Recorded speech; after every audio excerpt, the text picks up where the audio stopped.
ఇట్లారా ముఖ్యంగా తెలంగాణ వచ్చి 10 ఏళ్ల దశాబ్ది ఉత్సవాల సందర్భంగా వెలమలకు రెడ్లకు శుభాకాంక్షలు తెలియజేస్తాను.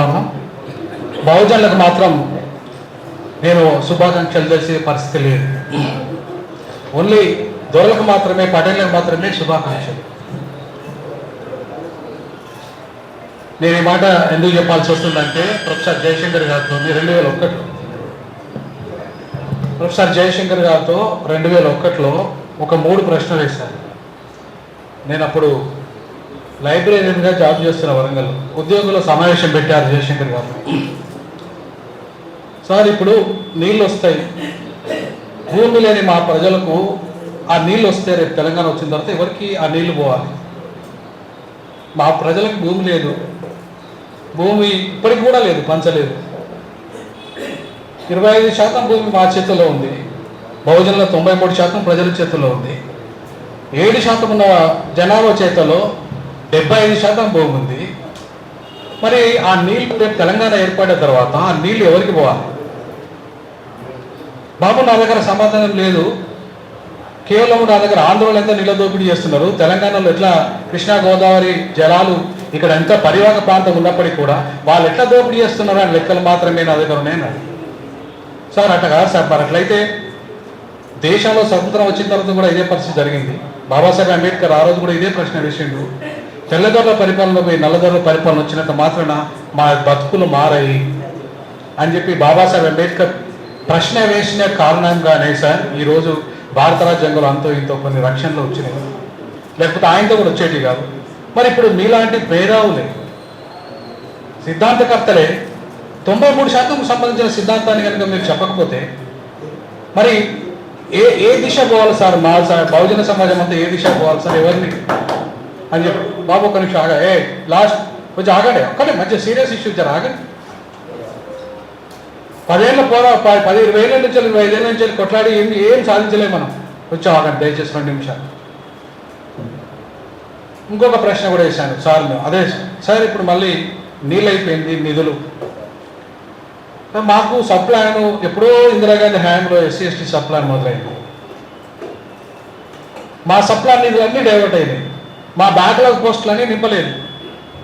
కిరణ్ కుమార్ రెడ్డి ముఖ్యమంత్రిగా ఉన్నప్పుడు 2,50,000 బ్యాక్లాగ్ పోస్టులు ఉండే ఉమ్మడి ఆంధ్రప్రదేశ్లో. రాజశేఖర రెడ్డి గారు ఉన్నప్పుడు కూడా అదే ఉండేది. మరి అవే నింపలేదు కదా.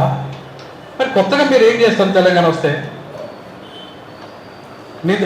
కొత్తగా ఏమో సారీ ఉద్యోగాల గురించి, నిధుల గురించి మాట్లాడుతున్నా సార్. నిధులు ఇప్పటికే మాకు అనేక నిధులంతా కూడా మా సప్లా నిధులన్నీ కూడా డైవర్ట్ అయినాయి. ఈ నిధులన్నీ డైవర్ట్ అయ్యి మాకేం చేస్తలేరు.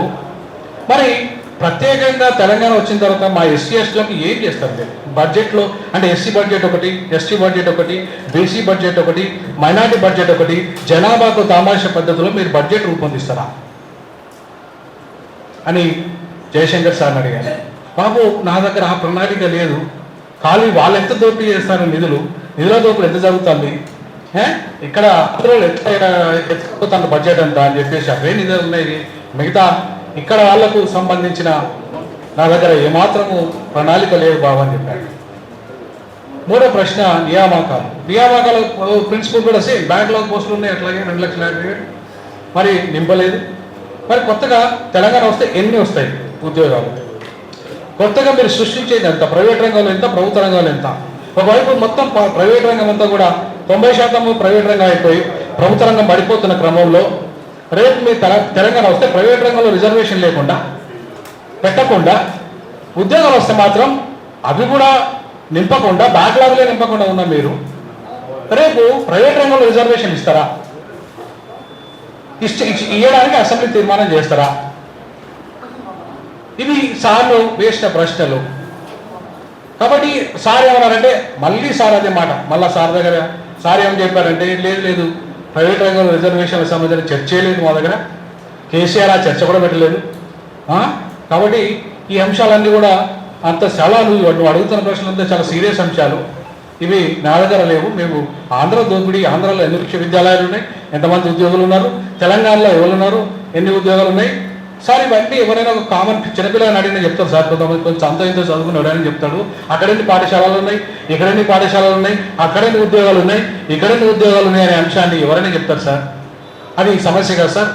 ఇక్కడ కావాల్సిన 93% ప్రజలకు ఎన్ని ఉద్యోగాలు కావాలి, ఎంత ప్రైవేట్ రంగంలో వాళ్ళ వాటా ఎంత, పరిశ్రమల్లో వాళ్ళ వాటా ఎంత, మంత్రి పదవుల్లో వాళ్ళ వాటా ఎంత, రేపు వస్తే ముఖ్యమంత్రి పదవి ఎవరు అనుభవించాలి. 52% ఉన్న బీసీలు ముఖ్యమంత్రి చేస్తారా? నేను దళిత ముఖ్యమంత్రికి నేను మొదటి నుండి వ్యతిరేకమే. అంటే నేను ఎందుకు వ్యతిరేకమని చెప్తున్నా అంటే, ఈరోజు కూడా చెప్తున్నా అంటే, మేమున్న 22%, మేమున్న 22%, కానీ మీరున్నది 52%. మరి మీరా ప్రజాస్వామ్యంలో మెజారిటీ మీరా మేమా? ముందు అవకాశం మీకు రావాలా మాకు రావాలా? మరి కాబట్టి నేను మొదటి నుండి దళిత ముఖ్యమంత్రికి వ్యతిరేకం. నేను బీసీ ముఖ్యమంత్రి కోసం రాజీనామా చేసిన వ్యక్తిని. నా ఉద్యోగం ఇంకా 7 ఏళ్ళు ఉంది. 3 కోట్ల రూపాయలు నష్టం నాకు. నేను ఉద్యోగం రాజీనామా చేయడం వల్ల 3 కోట్ల రూపాయలు నష్టం.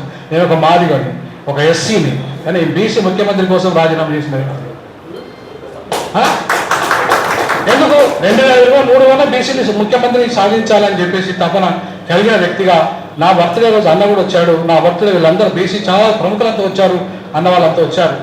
మన వ్యక్తి పరిస్థితుల్లో అన్న బీసీని ముఖ్యమంత్రి చేద్దాము, సాధిద్దాము అని బీసీ ముఖ్యమంత్రి సాధన సమితి పెట్టి మేమంతా 33 జిల్లాలలో సమావేశాలు పెడితే, మరి కీలకమైన బీసీ నేతలు అప్పుడు మాటిచ్చిన వాళ్ళు దాని గురించి మళ్ళీ మాట్లాడలేదు. తర్వాత దాని గురించి చర్చ జరగలే.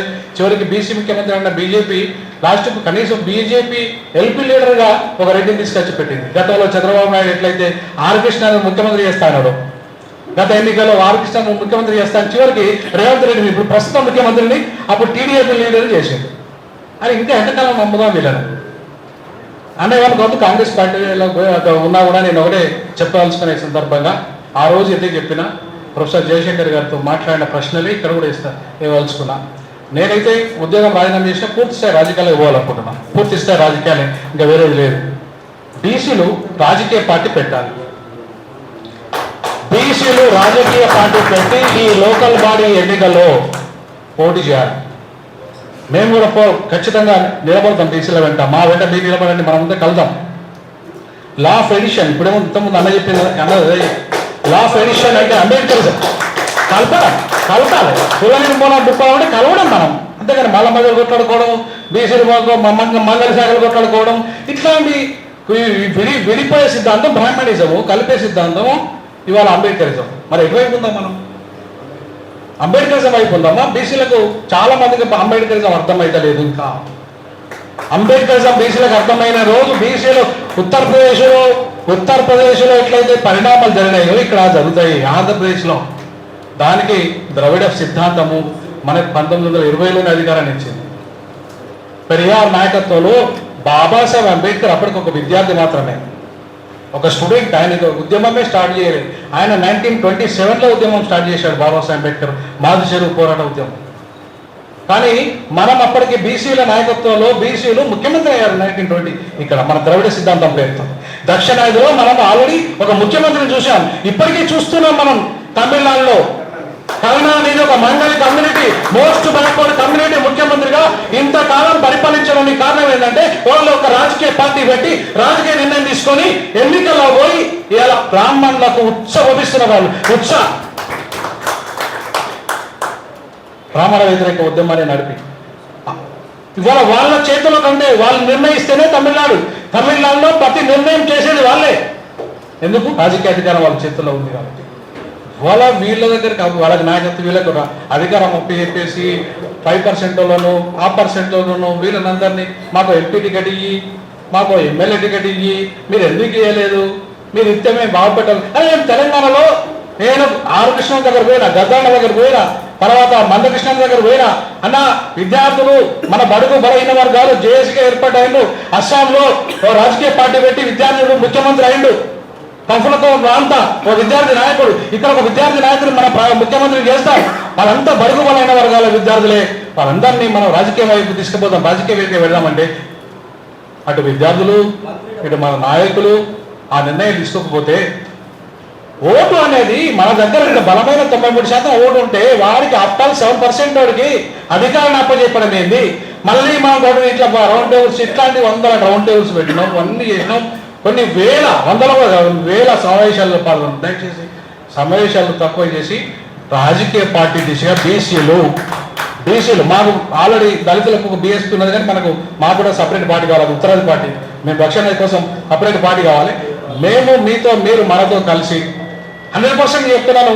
మేము ఉద్యోగం రాజీనామా చేసినాం, పోటీ చేయడానికి రెడీ. ఈసారి పోటీ చేస్తున్నాను నేను, కానీ మనకు ప్లాట్ఫామ్ సరిగా లేకపోవడం వల్ల చేయలేదు. ఈసారి ప్లాట్ఫామ్ తయారు చేయండి. లోకల్ బాడీ ఎన్నికలు ఉండే లోకల్ బాడీ వాళ్ళు 42% ఏందన్నా, 42% వాళ్ళు చూడండి. వాళ్ళు ఇవ్వరు. నేను చెప్తున్నా 100% రాసి పెట్టుకోండి. వాళ్ళు ఇవ్వరు, 42% తీసుకురారు. కులగణన ఒక మోసం, కేవలం మన ఓట్ల రాజకీయ నాటకం. 100% చెప్తున్నా నేను.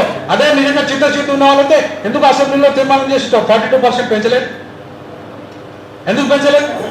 మీకు బీసీలకు అంటే మీ వాటా పెరుగుతుంది, కులగణన చేయకుండా ఇవాళ ఎన్నికలు కట్టబోతారు. పోతే ఎవరికి లాభం? కాబట్టి ఇవన్నీ కూడా రాజకీయ డ్రామాలన్నీ కూడా అధికార పార్టీలు ఆడితే వాటిని విమర్శించడం తప్పు కాదు. వాళ్ళు పొద్దున వాటిని విమర్శిస్తే లాభం లేదు. మనమేం చేద్దాం అనేది ఇంపార్టెంట్. సో మనమేం చేద్దాం అనేది ఇంపార్టెంట్, కానీ వాళ్ళని విమర్శించకుండా వాళ్ళు నిజంగా వాళ్ళ జాతులకు న్యాయం చేస్తున్నారు, 100% చేస్తున్నారు. కానీ మనమే మోసం చేస్తున్నాం మన జాతులు. దయచేసి మోసం చేయడం మానండి. మోసగాళ్ళు మన నాయకత్వం మన దాంట్లో మోసగాళ్ళు, దళారులు ఎక్కువ మంది అయ్యారు కాబట్టి రాజకీయ అధికారం వస్తలేదు. ఖచ్చితంగా అది మానుకొని కాన్షూరం లాగా ఒక పెద్ద రాష్ట్రం, 80 ఎంపీలు ఉన్న రాష్ట్రం. ఇలా కాంగ్రెస్ పార్టీ ఇంతవరకు దాన్ని వివరించలే. అంత పెద్ద రాష్ట్రాన్ని 4 రాష్ట్రాలు చేయాలని అసెంబ్లీ తీర్మానం చేసింది మాయావతి, కానీ చేయలేవని. కానీ 42 ఎంపీలు ఉన్న మనదాన్ని మాత్రం తెలంగాణ పేరుతో వివరించేది. ఎందుకు?